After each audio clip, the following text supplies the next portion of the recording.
Oke, kali ini kita akan membahas tentang hematopoiesis. Hematopoiesis atau pembentukan sel darah. Hemato artinya itu darah, poiesis artinya proses pembentukan. Nah, proses dari hematopoiesis itu secara garis besar itu seperti ini. Jadi, di dalam tubuh kita itu terdapat yang namanya stem cell. Stem cell ini dia bisa berubah menjadi sel apapun, bisa menjadi sel darah apapun. Nah, stem cell ini nanti pertama dia akan berdiferensiasi dulu menjadi progenitor. Nah, setelah itu progenitor dia nanti akan berdiferensiasi lagi menjadi prekursor. Nah, kemudian prekursor baru akan menjadi sel darah tepi, yaitu eritrosit, trombosit, dan leukosit. Nah, apa makna dari masing-masing istilah ini? Nanti kita akan membahas di bagian berikut.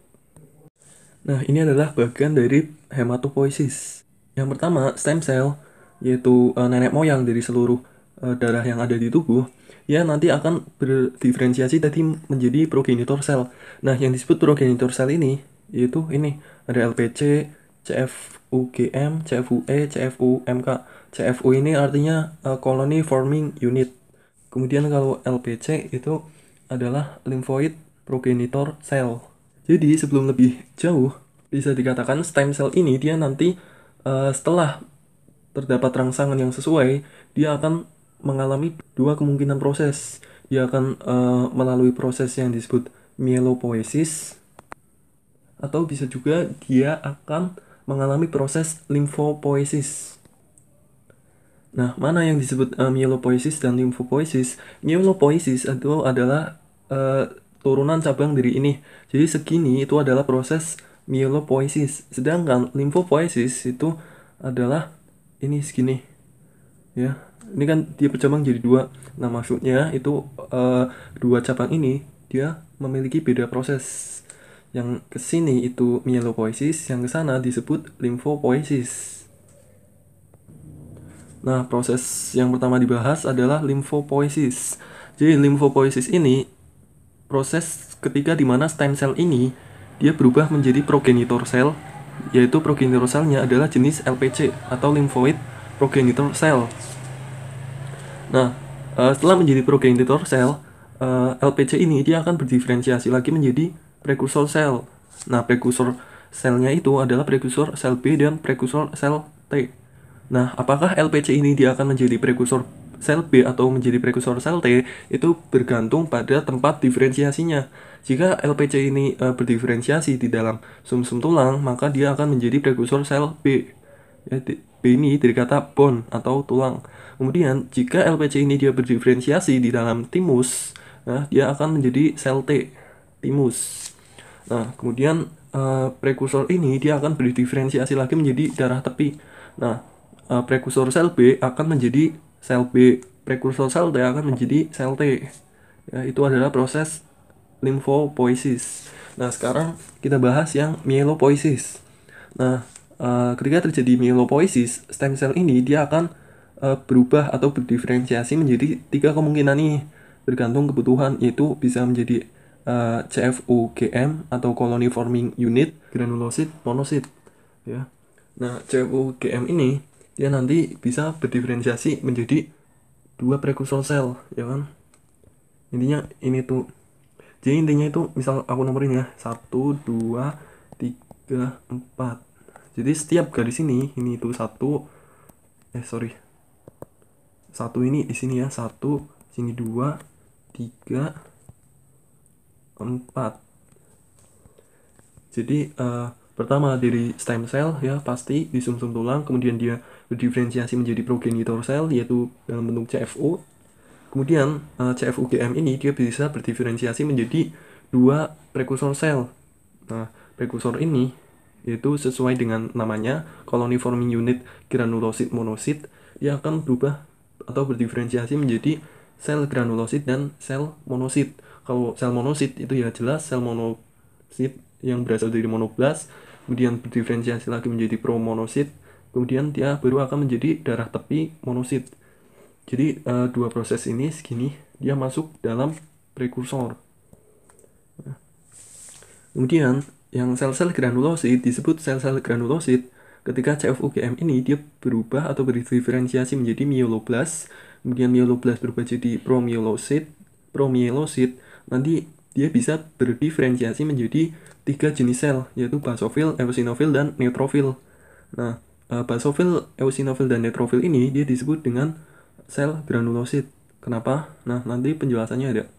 Nah, kemudian selain bisa menjadi CFUGM, stem cell ini dia bisa berubah menjadi progenitor sel, yaitu CFUE atau colony forming unit eritrosit. Nah, udah kelihatan ya dari namanya, CFUE ini dia akan berubah menjadi proerythroblas, kemudian basophilic erythroblas, kemudian polychromatic erythroblas, sampai orthochromatic erythroblas. Nah, segini ini itu disebut dengan prekursor sel eritrosit. Nah, kemudian ujung-ujungnya orthochromic erythroblas ini dia akan berubah menjadi darah tepi berubah eritrosit, ya jelas. Nah, khusus untuk CFUE ini aku kasih gambarnya karena CFUE ini dia akan sangat sering ditanyakan. Nah, jadi yang pertama ini sel punca pluripotent atau sel punca ya. Kemudian sel punca ini dia akan berubah menjadi progenitor sel. Ya, segini itu progenitor sel. Kemudian segini itu disebut dengan prekursor sel. Nah, jadi yang pertama, sel punca pluripotent dia akan berubah menjadi sel punca myeloid. Bentuknya itu seperti ini. Ya, sitoplasmanya itu masih berbentuk biru, hanya saja dia lebih terang dibanding sel punca pluripotent. Kemudian sel punca myeloid ini dia akan berdiferensiasi lagi menjadi eritroblas. Eritro artinya merah, artinya sitoplasmanya dia sudah berwarna merah. Kemudian pada eritroblas juga telah terbentuk nukleus dan organel-organel. Nah, ingat kalau eritrosit itu nggak punya nukleus, ya. Makanya eritroblas ini dia akan berdiferensiasi lagi menjadi retikulosit. Retikulosit ini dia sudah tidak memiliki nukleus, tetapi masih memiliki sisa organel. Nah, kemudian retikulosit ini dia berdiferensiasi lagi menjadi darah tepi, yaitu eritrosit. Sudah sempurna, di mana tidak terdapat organel maupun nukleus. Nah, kemudian yang terakhir, stem cell ini dia bisa berubah menjadi progenitor sel berupa CFU-MK atau colony forming unit megakaryosit. Nah, CFU-MK ini dia nanti akan berdiferensiasi membentuk prekursor sel dalam bentuk megakaryoblas, berubah lagi menjadi pro-megakaryosit. Kemudian pro-megakaryosit ini dia akan berubah menjadi trombosit. Kemudian trombosit ini dia kan masih sel-sel, ya, sel-sel. Nah, ketika di dalam darah, sel-sel ini akan pecah-pecah. Nah, pecahan ini disebut dengan platelets, ya. Oke. Nah, bagian ini itu didapat dari kuliah dokter expert, ya, SPPK. Nah, kalau di buku lain atau di sumber lain itu ada yang lebih sederhana seperti ini, yaitu sama sel punca tadi dia akan berubah menjadi progenitor, yaitu progenitor sel myeloid sama progenitor sel limfoid atau nama lainnya ini.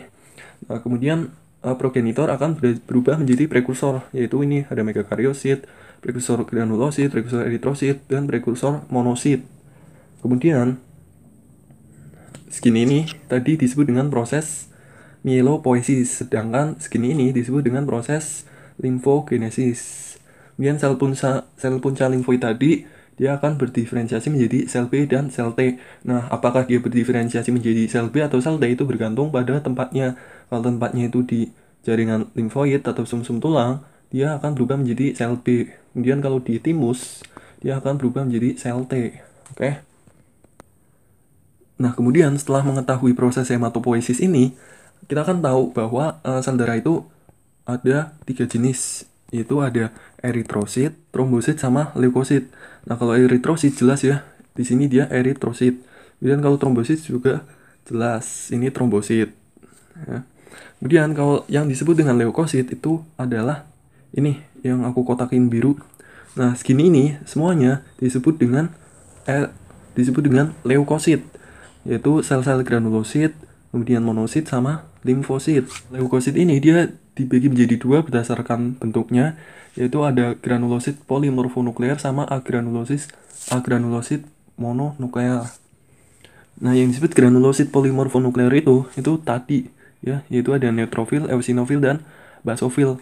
Granulosit itu artinya dia sel yang bergranula. Ya, di sitoplasmanya banyak granula-granula, ya kan semuanya. Nah, kemudian disebut polimorfonuklear karena poli itu artinya banyak, morfo itu artinya bentuk, nuklear artinya inti sel. Berarti inti selnya itu bentuknya banyak. Lihat nih, neutrofil aja bentuknya ada 3 kan? Eosinofil juga ada 3, basofil juga ya. Nah, kemudian yang satunya lagi yaitu agranulosit mononuklear. Agranulosit artinya selnya tidak bergranulat. Lihat nih, sitoplasmanya bening kan? Kemudian mononuklear, mono itu artinya tunggal, nuklear artinya inti sel.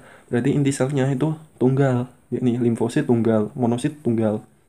Nah, kemudian fungsi dari masing-masing sel darah putih atau leukosit ini bisa dilihat di video bagian sistem imun. Oke.